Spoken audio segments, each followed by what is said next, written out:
अस्सलाम वालेकुम। माहौलियात और हम और मौसमियाती तब्दीली के एक और प्रोग्राम के साथ आपकी खिदमत में हाजिर। तो आज का जो हमारा डिस्कशन है वो होगा मौसमियाती तब्दीली पे। इस पे हम बिल्कुल तवज्जो नहीं दे रहे हैं। आप ये देखिए कि अभी जो ये हीट वेव आई है, जो गर्मी की लहर पाकिस्तान में आई हुई है, इसके लिए हमने क्या प्लानिंग की है। ये हमें पता था कि ये आएगी। उसकी वजह तीन चार बहुत मेजर चीज़ें हैं, वो आपसे मैं शेयर करता हूँ। पहले तो यह है कि जो समंदरों में, हमारे बहरे अरब में और हमारे पास जो समंदर लगता है, उसका टेम्परेचर रेज हो गया है because of the gulf war.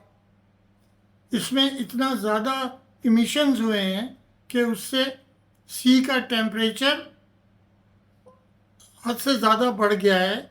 और इसमें आप क्लाइमेट चेंज का जो हमारे इलाके में असर है उसको कंबाइन कर लें तो एक तो वो रीज़न है। दूसरा रीज़न जो हमारे कंट्रोल में है, वो बड़े सिंपल है। हमारे कंट्रोल में क्या है कि हमारी हीट जनरेट होती है अनलाइंड वेस्ट डंप साइट से, जो सैकड़ों हैं हमारे इलाके में। अगर हम इनको बंद कर दें तो उसकी हीट जनरेशन कम हो जाएगी। इसके बंद करने का एक फ़ायदा ये होगा, जब इस पर कवर डाल देते हैं तो जो गैस इमिशंस रुक जाते हैं, जिसमें मीथेन ज़्यादा वो है, ग्रीन हाउस गैसेज दूसरी भी हैं, तो उससे भी हीट जनरेट होती रहती है।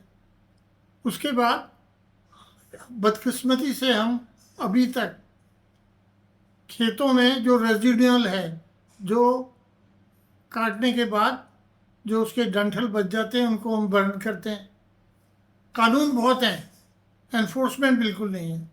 तो उसकी बर्निंग से आप हाईवे पे ट्रैवल करें ना, आप मुल्तान की तरफ और उससे आगे, तो हर जगह आपको फील्ड में बर्निंग नज़र आएगी। बल्कि इस मरतबा जब मैं रावलपिंडी गया था तो वहाँ भी हर जगह आग लगी हुई थी वो गेहूँ काटने के बाद। तो ये एक और बड़ा सोर्स है। तीसरा बड़ा सोर्स क्या है? गाड़ियाँ। उनका जो पेट्रोल हम इस्तेमाल करते हैं यूरो 2, उसकी इमिशन और उसका हीट बहुत ज़्यादा है। उसको आप यूरो 5 से रिप्लेस कर दें तो ठीक हो जाएगा।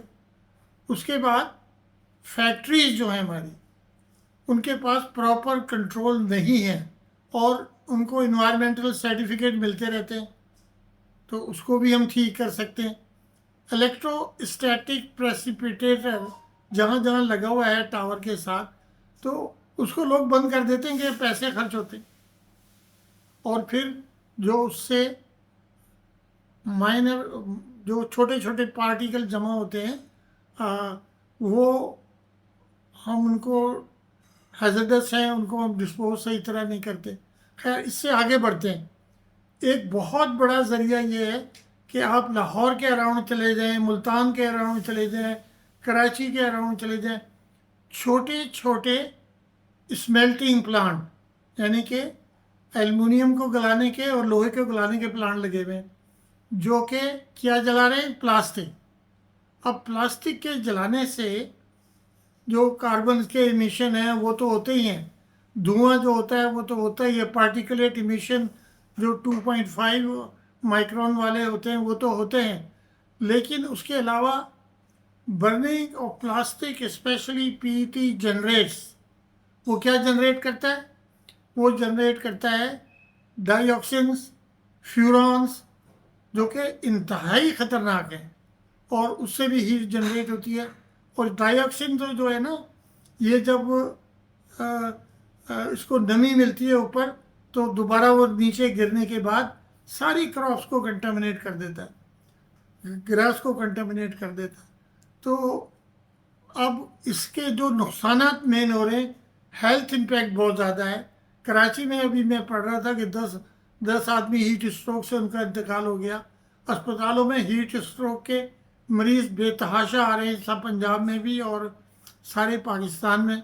और अगर पहले से प्लान करें तो मैं समझता हूँ कि ये despite the fact that we are in a zone where there is adverse impact of global warming, यानी कि बैनुल अक़वामी वार्मिंग का बहुत बड़ा असर है हमारे इलाके पे, पाकिस्तान पे। उसके बावजूद अगर हम जिन चीज़ों को कंट्रोल कर सकते हैं इनको कंट्रोल करें तो कम से कम हम हीट जनरेशन को हाफ हद तक कम कर सकते हैं। अगर हाफ कम हो जाए तो टेम्परेचर डाउन आ जाएंगे और it will be A comfortable living.